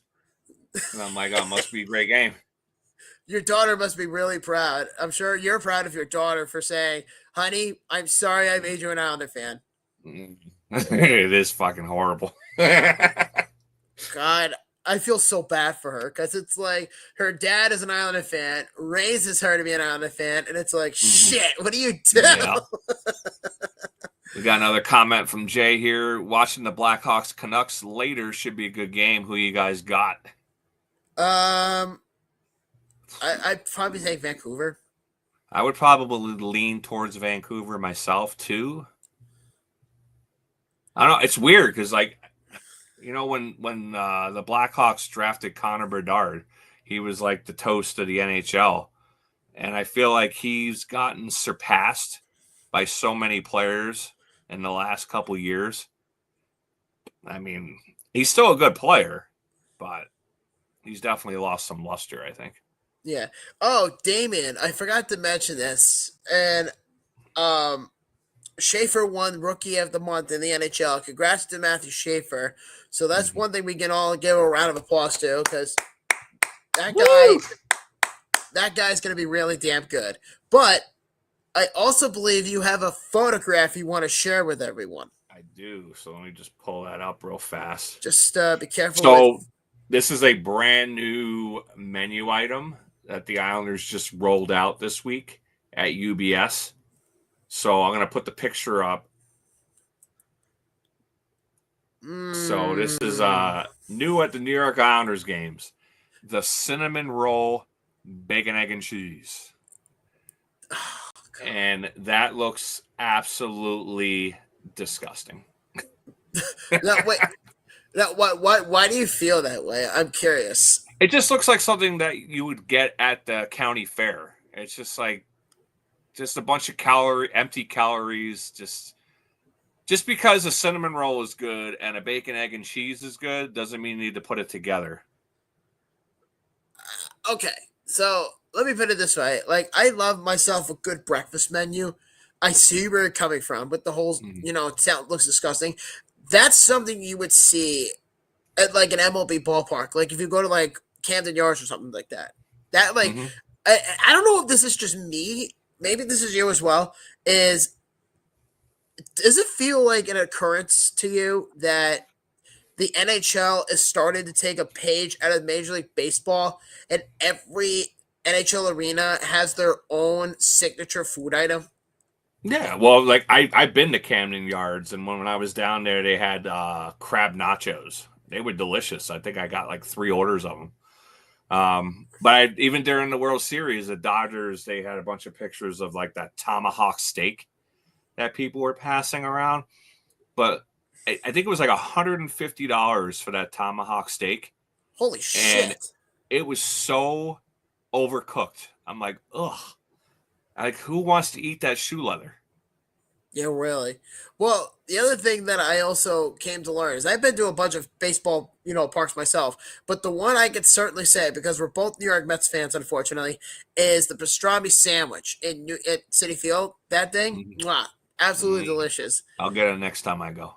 But I do have one thing I want to mention, and that is I did a Run to 32 episode back in May. This was 5 months before you came onto the show. Mm-hmm. And I did an episode on the Seattle Mariners. And in that game, I saw them play the Toronto Blue Jays. And there was a menu item that was there. I believe that was called the, if I'm not mistaken, I think it was called the chili dog, if I'm not mistaken. So something like that, to that extent. And it was basically a corn dog with blue Taki powder on it. And you dip it in with nacho cheese. No, that sounds worse than that sandwich I just put up. Oh, no. You know what it was called? It was called the What Up Dog. That's what it was called. Yeah, it was called explosive diarrhea in about 30 seconds. Well, my ass was on fire after I bet got it home was. from the game. Yeah, and the crazy thing, too, was that I didn't get home until like 9 p.m. Pacific time. And it was like 12 o'clock in the morning when I got home. And I'm just like, holy shit, this thing is like bad. Like, this is like, you must have been like bubbling your stomach.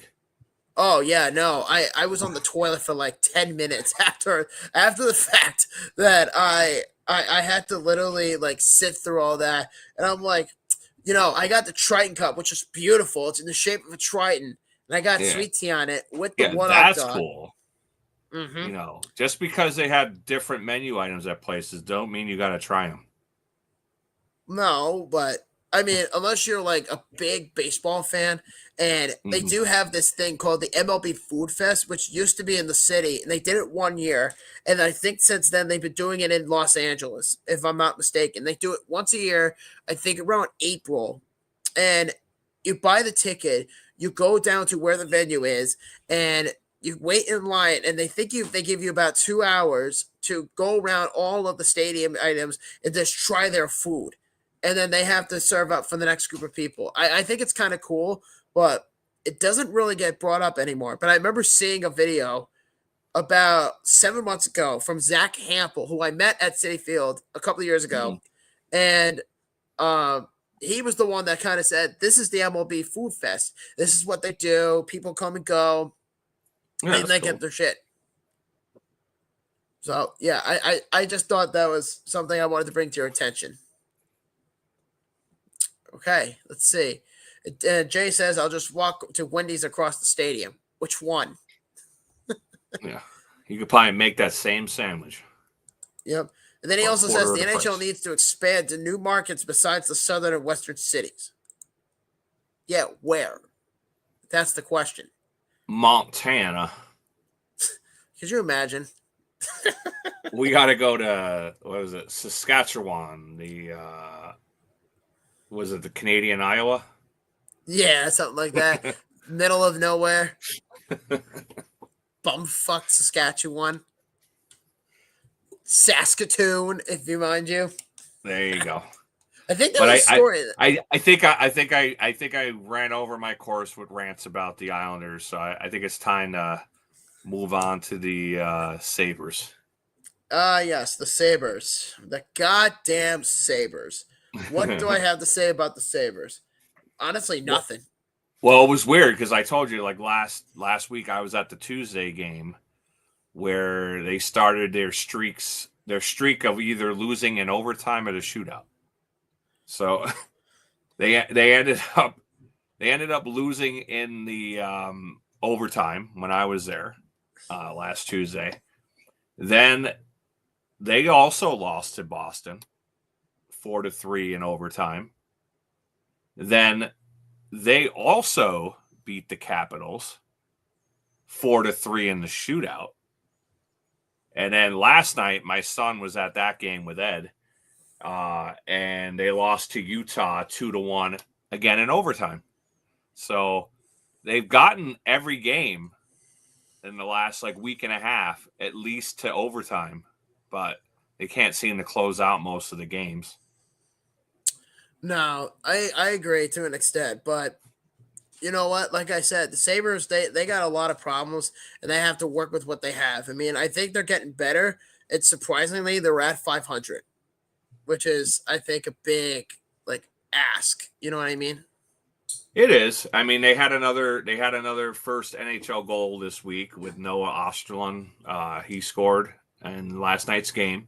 So that was another first for them this season. What I thought was pretty shocking, though, and of course, because it's Buffalo, you're not really hearing much about it, but yesterday's game was J.J. Peterka's return to the Sabres since he got traded. Yeah. And did you know that the Sabres did not have a video tribute? Yeah, I heard that. And I'm like, really? Buffalo's that fucking bitter about Peterka because he told them the truth to his face?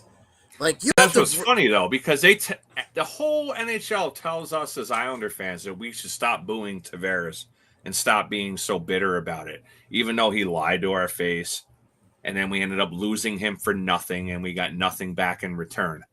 J.J. Peterka was upfront and honest with the Sabres. They ended up making the trade. They got Josh Doan back, who has 9 points in 13 games this season. Pretty good. And Kesserling, who's just came back 2 games ago, and he's kind of solidifying that D, because the Sabres D is very talented for the most part offensively, but they need that defensive presence. Right, they don't have that shutdown defenseman. Yeah, Dahlin is a stud. I mean, that's a given. But then you have Bo Byram, who's only on there for a 2-year deal. He could be traded for all we know towards later in the year. And then Kesselring is a UFA after this year, so they're going to have to work on something with him, especially if they improve that D-line. I feel like the Buffalo Sabres are in the middle of, this middle-of-the-road progress. I know they haven't been to the playoffs in a while. I know that their fans want them back there ASAP. But the thing with the Sabres is bad management, bad ownership, bad trades, bad drafting. 15 years down the line, I've seen it all.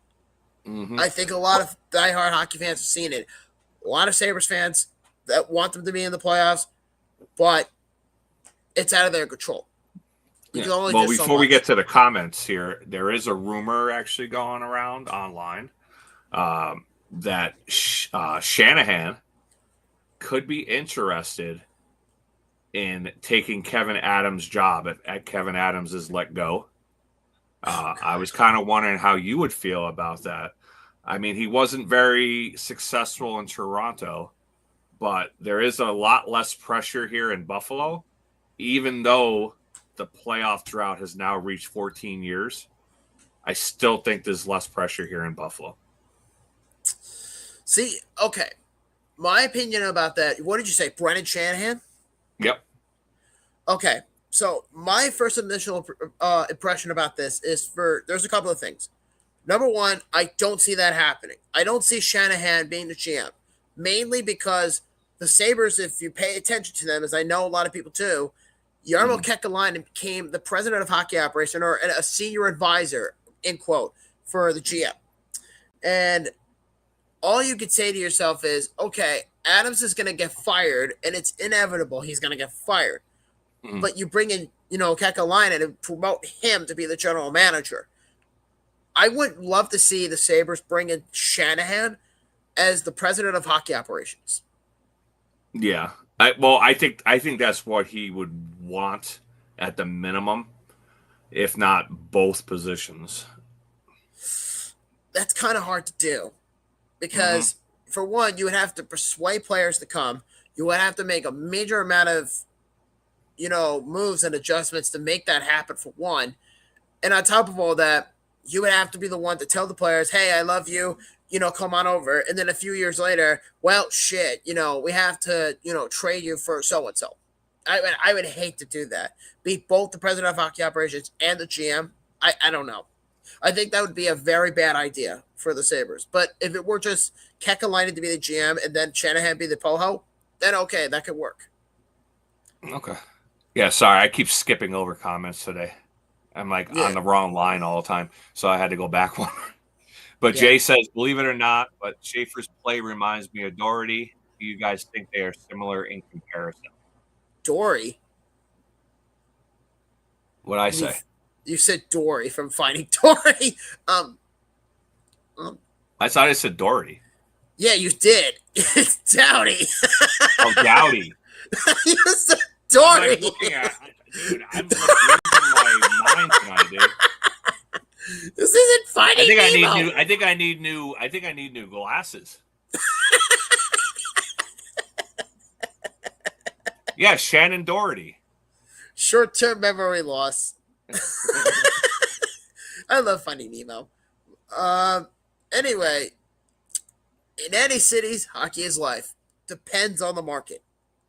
Yeah, but you didn't answer the question. What does he remind you of?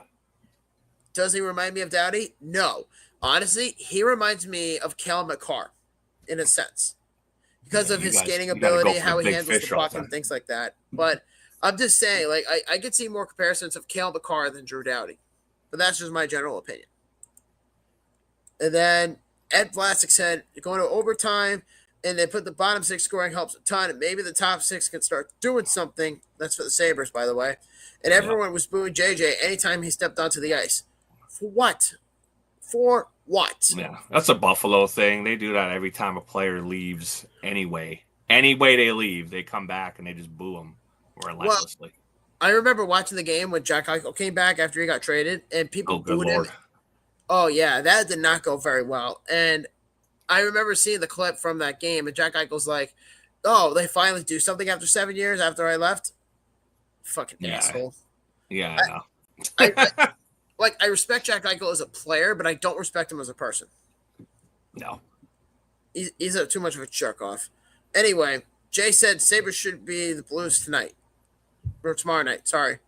They should beat the Blues tomorrow night. Beat the Blues? Beat the Blues. Are they playing the Blues? I have no idea. Blues tomorrow. But they're in D.C. Ironic enough. We'll see. And then Ed said they burned a LaFontaine in the front office, and then they can't see anyone wanting that job after what happened there. First off, I'm going to say something, and I know you have a reference to this. Pat LaFontaine has a reputation of being one of the whiniest executives ever in the sport. Because I think during when Neil Smith was supposed to be the GM for 40 days, the whole thing with Charles Wang, he said, oh, me want no Neil Smith on the team anymore. Me go find God Snow. And Pat LaFontaine was the president of hockey operations, and he stepped down because he didn't get what he wanted. Yeah, he did it with the Sabres. He's done it with the Islanders. So realistically, I don't think he did it with the Rangers, but he might have. I don't think he did it with the Rangers. But he definitely did it with the Sabres, and he definitely did it with the Islanders. He did it with both teams. Yeah, he did it with both teams. I don't remember the whole situation with the Sabres, but you're exactly right about the Islanders.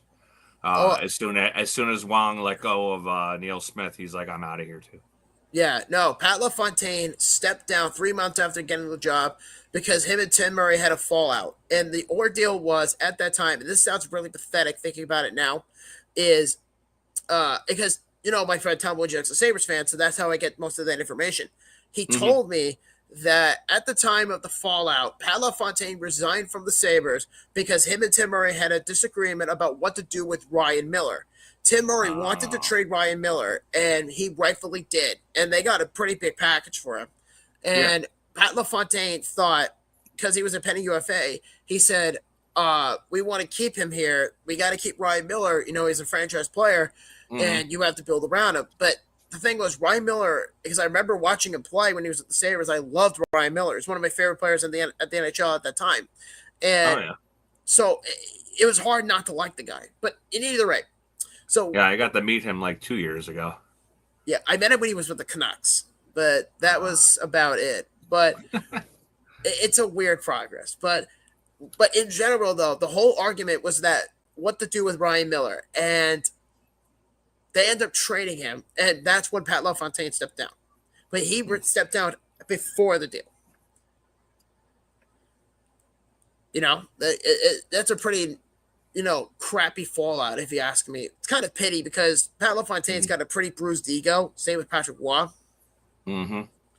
That's pretty much all I had on the Sabres. I mean, like I said, they're in St. Louis tomorrow, and guess who they're playing Saturday? Who, the Sabres? Yeah. No fucking clue. The fucking Hurricanes. Your favorite team. So maybe the Sabres can do me a favor and beat them too, because any team that can beat the Hurricanes, I like. Well, I will say is the Islanders are playing the Wild on Friday at 7 p.m. That's the Islanders' next game. Yeah, they got the Wild this week. They got the Rangers on Saturday and the Devils on Monday. Oh my God, that's going to be tough. So I think it's going to be a tough weekend for the Islanders here. It looks like. I think the Islanders could get at least 3 or 4 points from just those 3 games combined. And then I'll be happy with 3. If they can get 3, 4 would be better. But if they can get 3, I'd be fine with that. Yeah, I think they can do it. The Islanders need a strong offensive zone strategy on Friday, and the Wild struggle in their own defensive zone. Okay, first off, Minnesota is hot garbage. That's number 1. I wouldn't be surprised if the Islanders somehow beat them, but I wouldn't be surprised if they lose in the worst way possible. Because it depends what team shows up. Really. Is it going to be the first period team with the Blue Jackets or the first period team that played the Bruins yesterday? It's just they're so inconsistent. It makes no sense. But they do put up points. So that's what's a big factor for this team. They're starting to finally turn that around. But as far as the Stadium Series goes, did you hear what's happening? I heard a little bit of it. I tend not to really pay attention because there's never any teams that I give a crap about. Well, you might want to for this one because the Islanders are rumored to be one of the teams in the conversation. Bullshit. Unless the NHL just wants Schaefer because he's a star now. Yeah, well, the rumor is the Dallas Stars, because it's already confirmed, the Dallas Stars are going to be hosting the 2027 Stadium Series at AT&T Bank Stadium, a.k.a. Jerry World. So they're going to host an outdoor game there, in quote, outdoor game at AT&T Stadium in Dallas. So what's the other teams that are rumored? Obviously the Islanders are one. I've heard that the Minnesota Wild are one team. I've heard Utah was mentioned. I've heard Chicago was mentioned. I think Minnesota would be interesting because, the Minnesota North Stars became the Dallas Stars, and then they got the team back. Yeah. That'd be kind of interesting.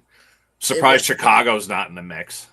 Every time one of these outdoor games come along, it's like, oh, we're going to put Chicago in there. It's like, nobody wants to see Chicago again. I hate it. I really do. I feel like, and maybe you disagree with me on this, I hate when the league puts an outdoor game. I don't hate the outdoor games. I love them. They're a spectacle.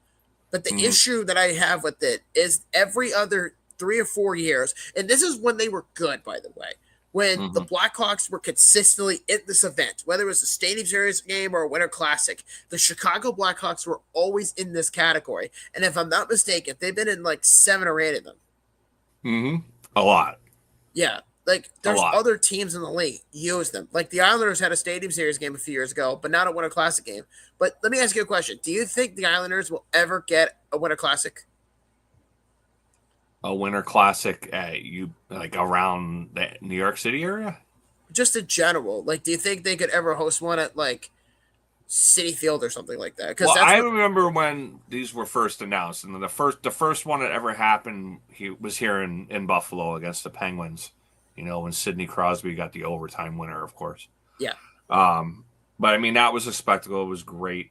I wish I got tickets to it. They just sold out so fast. You couldn't even get them.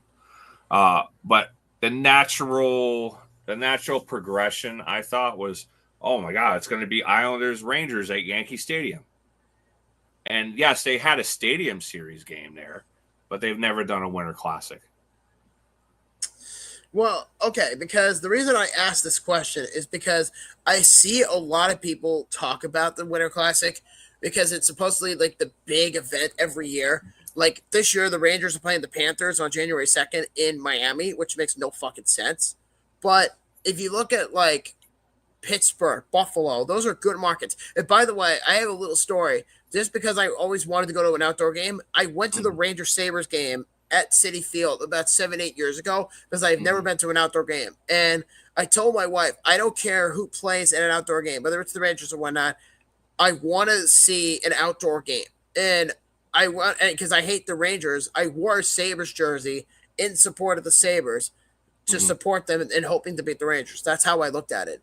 And no, it was chilly as shit. I remember the game was like -10 at Citi Field. And mind you, I was all the way up in like the 500s. And if you ever been to Citi Field, you know how damn high those seats are. Mm-hmm.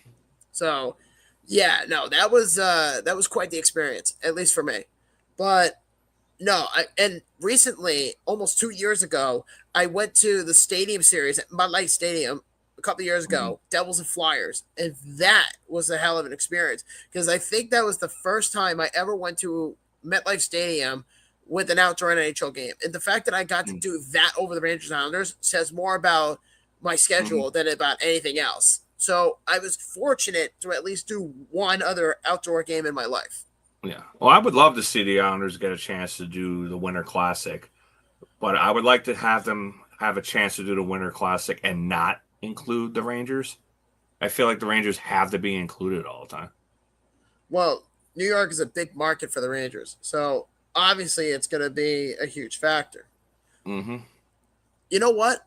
I have seen rumors that the Islanders were also chosen as a potential, rumor to be the opponent for the 20th anniversary of the Winter Classic because the NHL is targeting the outdoor game for the 20th anniversary in Buffalo at the new Bills Stadium.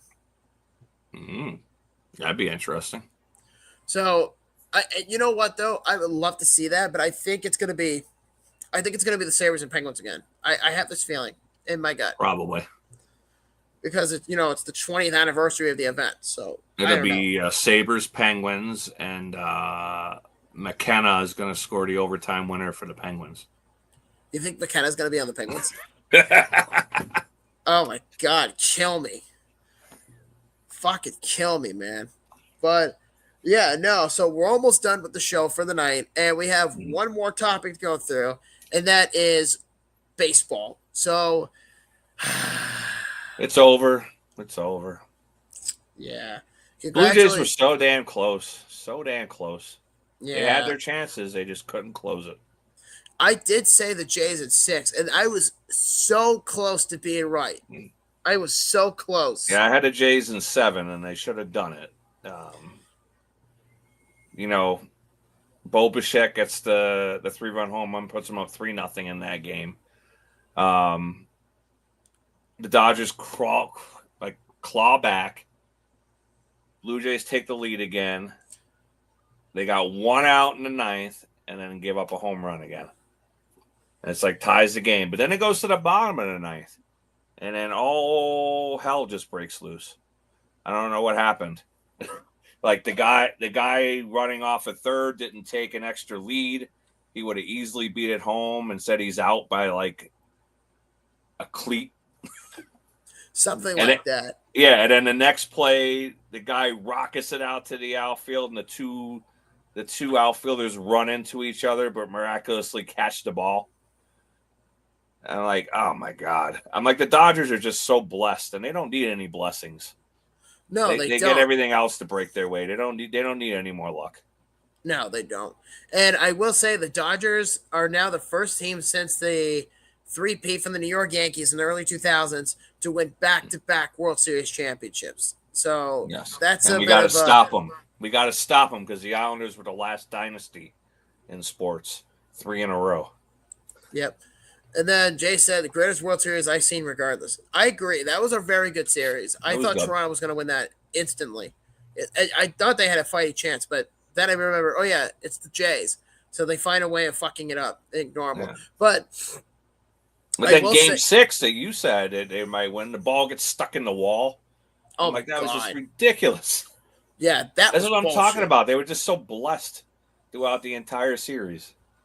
Oh yeah, no. I honestly, it's in the rule book that it would be considered out, but I don't agree with that. But it is what it is, you know. Yeah, it was a smart play. I'm not going to say anything about that, but geez, I just don't know how it got wedged in there like that. Beats me. And then I gotta give credit where credit is due. The World Series MVP Yoshinobu Yamamoto played his ass off in that series, and he legit saved the season for the Dodgers.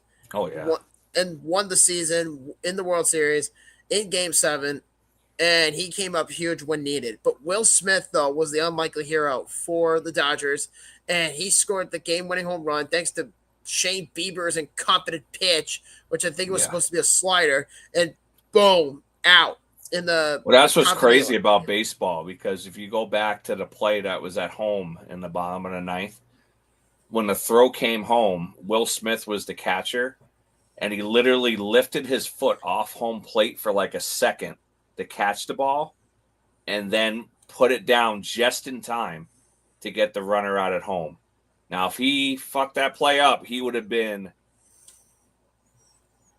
just lambasted. Instead, he's the hero a couple innings later. Absolutely, without a doubt.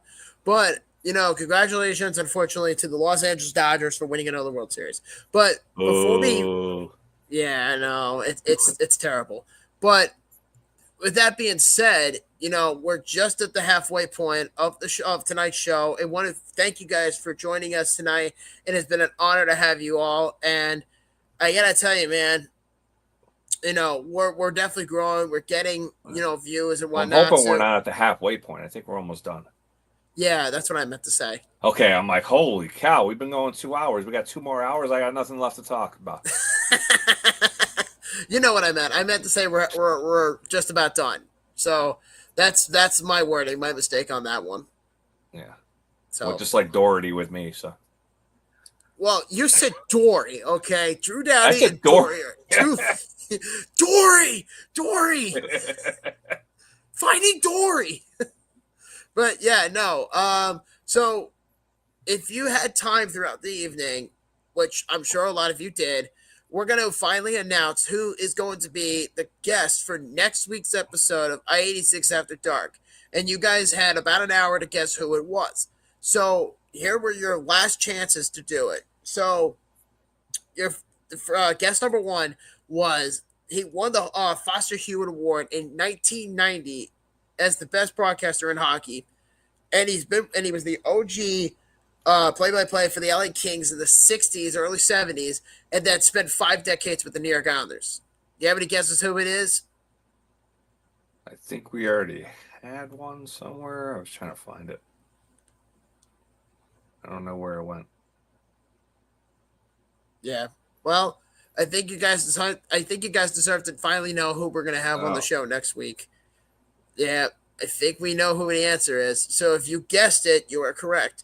The answer is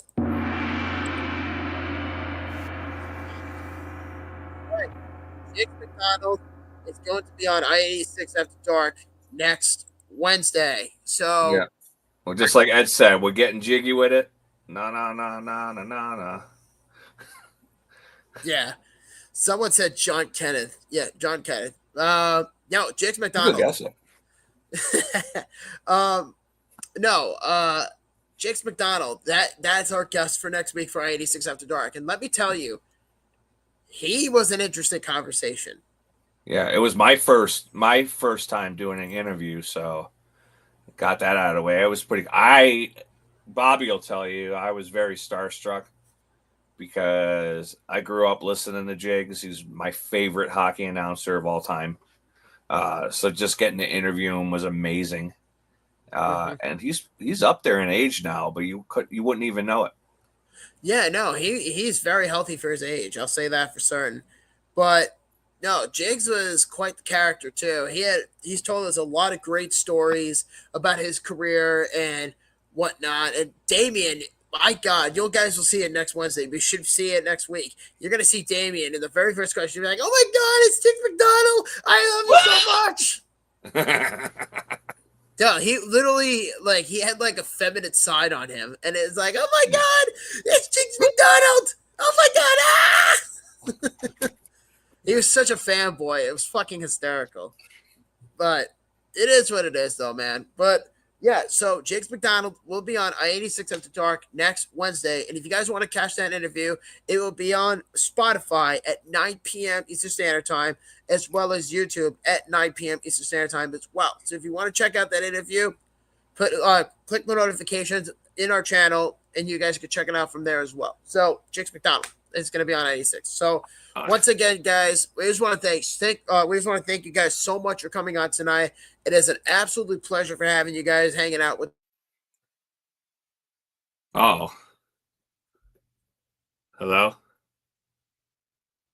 Oh, you froze. Huh.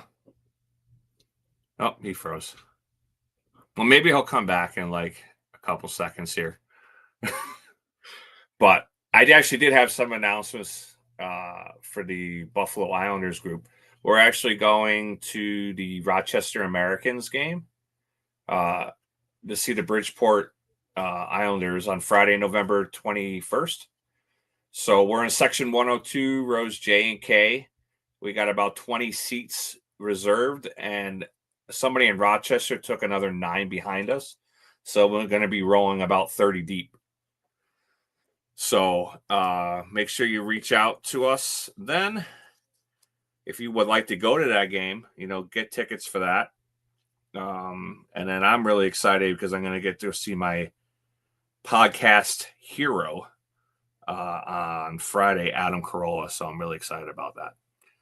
So I guess I'll sign off since Bobby froze. You guys all have a good week, and we'll see you next week. All right. Bye, everybody.